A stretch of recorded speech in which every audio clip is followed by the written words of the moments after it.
Today, we're going to be going over some simple things that you can do to start lowering your cholesterol right now. But before we do that though, let's review briefly why you should even care about your cholesterol.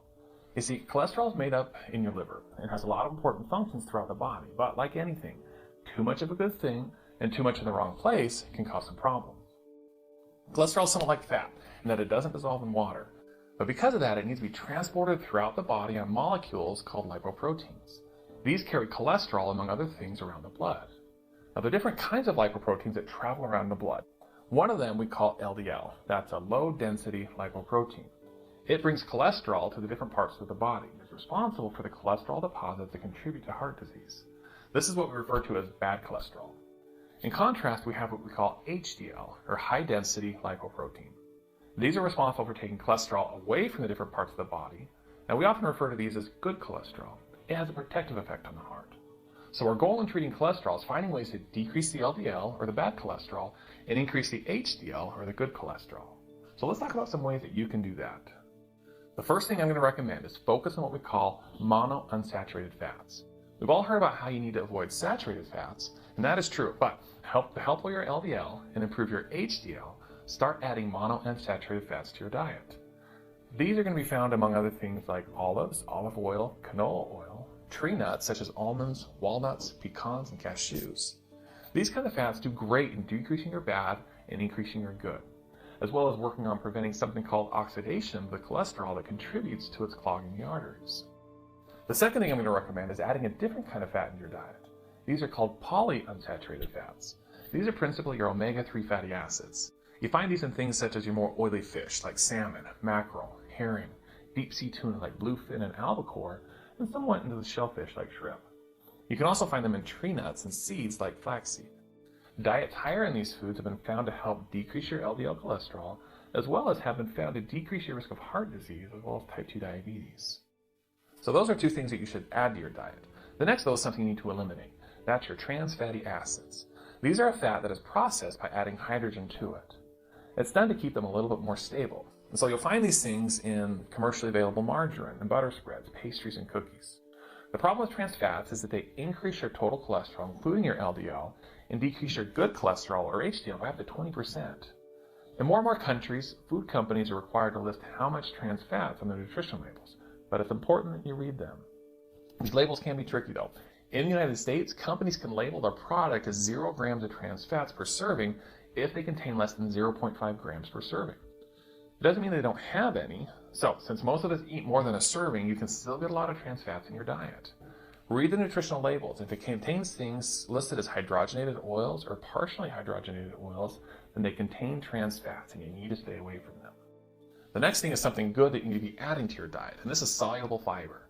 This is the type of fiber that comes from plants and can be dissolved in water, but as humans, we don't digest.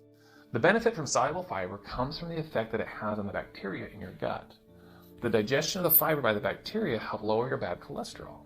Great sources of soluble fiber include beans, peas, lentils, fruit, and whole grain oats.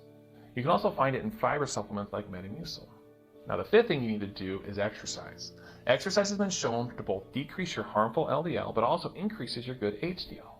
Larger studies have shown that 30 minutes of activity 5 days a week can improve your cholesterol and decrease your risk of heart disease.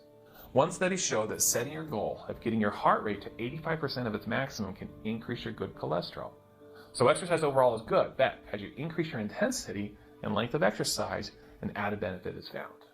Number 6 is an obvious one, and if you're doing it, it's the most important thing you can do. That is stop smoking.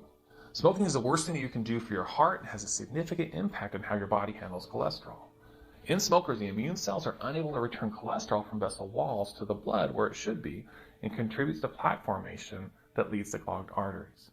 It also, in large studies, showed that it can decrease your HDL and increase your total cholesterol. So do your body a favor and quit now. Number 7 is focusing on losing weight.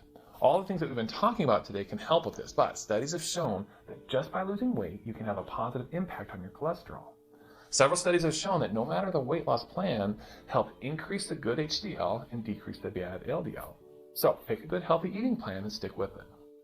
The next is related to the saturated fats that we discussed earlier. The closer you can get to a vegetarian diet, the better you will do with helping your cholesterol. But for many of us, we're not quite willing to go that direction yet. So pick meats that are more lean.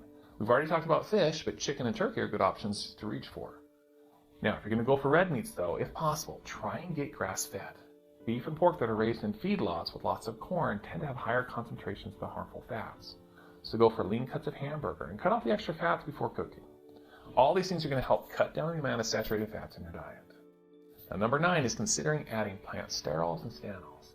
These are plant-based versions of cholesterol, but they don't contribute to elevating your cholesterol. They compete with the bad forms of cholesterol and prevent them from being absorbed as much. They've also been shown to decrease your LDL. However, the only problem with it is that we haven't quite seen it translate into decreasing actual risk of heart disease. So hopefully we'll get some better studies in the future looking into this. Now, the last thing you can do is look at different supplements. There are several things out there, and most of them work on increasing the amount of omega-3 fatty acids in our diet. Things like fish oil and flaxseed oil have been found to be helpful in increasing your HDL. And all the evidence still isn't quite clear, it's felt to help reduce the risk of heart disease. Red yeast rice is another one that can be helpful in lowering your cholesterol. It has properties that are somewhat similar to the statin medications and can play a role in improving your cholesterol. So keeping an eye on your cholesterol is an important part of helping manage your risk of heart disease. There are medications that can be very effective, and then some an important part of your treatment plan. However, there is much that you can do to control this without having to rely on medications. For most people, focusing on changing your lifestyle, exercising on a regular basis, avoiding smoking, trans fats and saturated fats, and increasing the amount of unsaturated fats, soluble fiber, and plant sterols and stanols can be a great start in living a healthier life and preventing that heart attack or stroke.